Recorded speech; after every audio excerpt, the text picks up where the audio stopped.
gabi na hangin, ganan, sana tong mga sen, tapos ang mga ambot namon, puro na to wasak, sir. Nagsagawa ng forced evacuation ang ilang barangay sa coastal area ngunit may ilang hindi lumikas.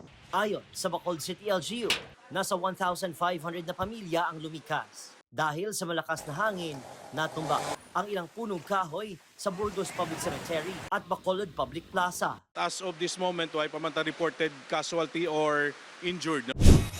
Samantala, lubog sa baha ang ilang bahay sa Sitio Asin, Barangay Bagunawa sa San Enrique, Negros Occidental. Matapos maranasan ang malakas na ulan, umapaw sa kalsadang baha at pumasok sa ilang bahay. Ang ilang motorista nahirapan sa pagdaan sa lugar. Halos abot na ng baha ang bubong ng ilang bahay sa barangay crossing sa bayan ng Moises Padilla.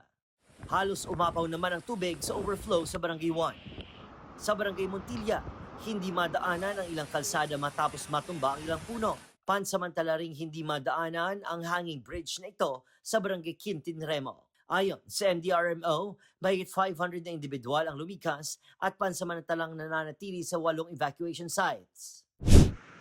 Samantala, nilipad ng malakas na hangin ang ilang bubong sa Victoria City.